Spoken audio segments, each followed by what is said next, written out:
ایک بار کی بات ہے، ایک خوفناک جنگل کے کنارے ایک چھوٹا سا گاؤں آباد تھا۔ اس گاؤں میں دو بچے، سارا اور علی، رہتے تھے۔ وہ دونوں بچپن کے دوست تھے اور ہمیشہ ایک ساتھ کھیلتے رہتے تھے۔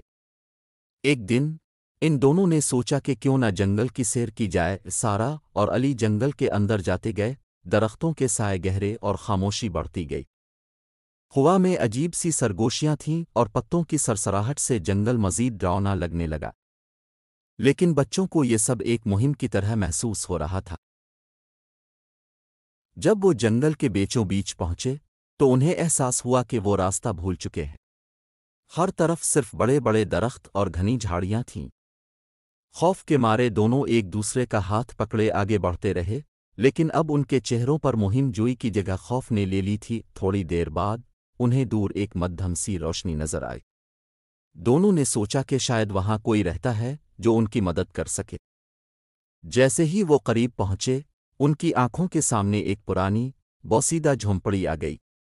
علی نے کہا، شاید یہاں کوئی رہتا ہو جو ہمیں گاؤں واپس جانے کا راستہ بتا سکے۔ دونوں نے جھونپڑی کا دروازہ کھٹکھٹایا اور دروازہ آہستہ سے کھل گیا۔ اندر ایک بوڑھی عورت بیٹھی تھی جس کی آنکھوں میں عجیب سی چمک تھی اور چہرے پر ڈرونی مسکراہٹ۔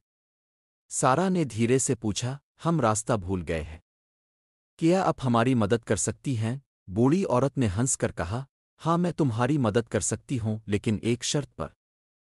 تمہیں میرے ساتھ ایک رات یہاں گزارنی ہوگی۔ علی کو کچھ عجیب سا محسوس ہوا، لیکن وہ بہت تھکے ہوئے تھے اور واپس جانے کا کوئی اور راستہ نہ تھا، اس لیے دونوں نے مان لیا۔ رات کو جب وہ دونوں سونے کی کوشش کر رہے تھے تو انہوں نے عورت کو جھونپڑی کے باہر کچھ بولتے ہوئے سنا۔ علی نے کھڑکی سے باہر جھانکا تو دیکھا کہ وہ عورت کسی جادوئی منتر پڑھ رہی تھی اور اس کے آس پاس چمکتی ہوئی روشنیوں کے دائرے بن رہے تھے۔ علی نے سارا کو جگایا اور کہا، یہ کوئی عام عورت نہیں ہے، یہ تو چڑیل ہے۔ دونوں نے جلدی سے بھاگنے کی کوشش کی، لیکن دروازہ بند ہو چکا تھا۔ چڑیل نے انہیں محسوس کر لیا تھا اور اس کی آنکھوں میں خوفناک چمک تھی۔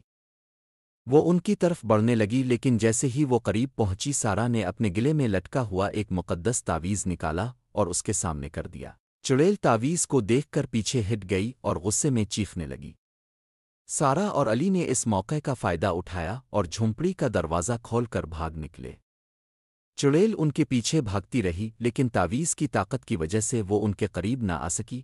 آخر کار دونوں بچے بہت مشکل سے جنگل سے باہر نکلے اور اپنے گاؤں واپس پہنچ گئے۔ وہ جانتے تھے کہ یہ مہم ان کے لیے ایک سبق تھی کہ ہمیشہ احتیاط سے کام لینا۔